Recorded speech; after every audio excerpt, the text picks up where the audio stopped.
أعوذ بالله من الشيطان الرجيم بسم الله الرحمن الرحيم حضرت ذوالقرنین رضی اللہ تعالیٰ عنہ، اللہ تعالیٰ نے انہیں زمین میں اقتدار دیا تھا۔ 4 لوگ دنیا میں ایسے ہو چکے ہیں جنہیں اللہ تبارک و تعالیٰ نے پوری دنیا میں اقتدار دیا، ایک وقت میں پوری دنیا کا ایک ہی بادشاہ۔ 2 مسلمان تھے، 2 کافر۔ مسلمانوں میں حضرت سلیمان علیہ السلام اور جناب ذوالقرنین علیہ السلام، اور کافروں میں بخت نصر اور نمرود۔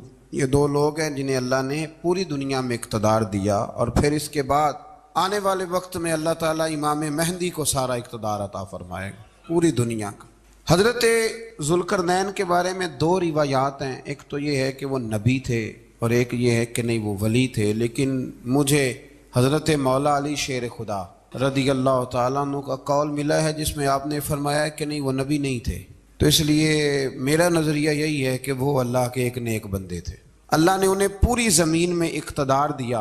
وہ ایک مہم پہ نکلے، ان کا ارادہ بنا کہ میں ذرا دنیا کا چکر لگاؤں، تو انہوں نے سفر شروع کیا کہ میں دیکھوں ذرا سورج غروب کہاں ہوتا ہے۔ تو فرماتے میں پہنچا، بڑا گیا، لیکن میں اس مقام تک پہنچ گیا جہاں سورج غروب ہوتا ہے، تو پھر میں نے دیکھا کہ ایک سیاہ کنواں ہے جس کے اندر جا کے وہ چھپ گیا ہے، لیکن رب کریم کی اس حقیقت تک میں پہنچ سکا نہیں۔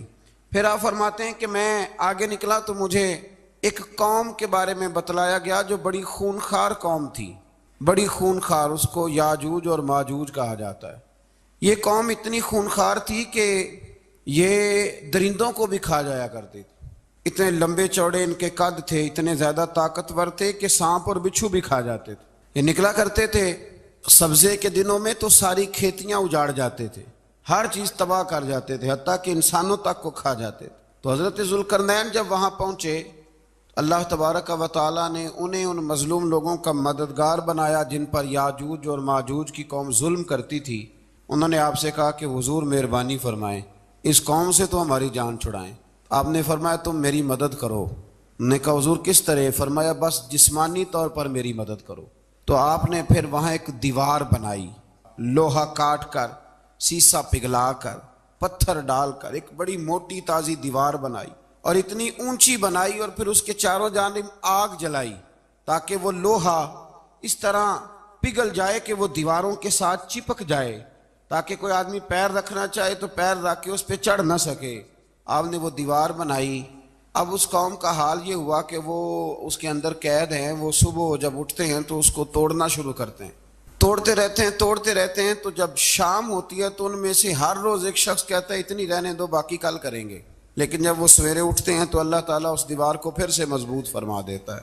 نبی کریم علیہ السلام نے فرمایا قرب قیامت میں ایک وقت آئے گا، قیامت کے قریب جا کے ایک ٹائم ایسا آئے گا کہ اس مخلوق میں سے ہی ایک شخص پکارے گا اور پکار کے کہے گا کہ اب سو جاؤ انشاءاللہ۔ اللہ ان کی زبان پہ جاری کہے گا اب سو جاؤ اور سویرے انشاءاللہ یہیں سے شروع کریں گے۔ تو فرمایا وہ چونکہ انشاءاللہ کہیں گے تو پھر اللہ تبارک و تعالی اگلے دن اس دیوار کو وہیں پہ رکھے گا جہاں رات کو انہوں نے اسے چھوڑا تھا۔ اگلے دن وہ توڑیں گے تو دیوار ساری ٹوٹ جائے گی، اور پھر اللہ تبارک و تعالی کا فضل ہوگا تو مسلمان کی طرف وہ بڑھیں گے، وہ قتل و غارت کریں گے، پھر سے وہی درندگی کریں گے۔ تو پھر حضرت عیسیٰ علیہ السلام ان کے لیے دعا کریں گے، تو دعا کا یہ حال ہوگا کہ ان کے وجود پر کچھ ایسی چیزیں برآمد ہوں گی جن کی وجہ سے وہ مر جائیں گے، ختم کر دیے جائیں گے۔ قیامت کے قریب جا کے وہ دوبارہ آئیں گے۔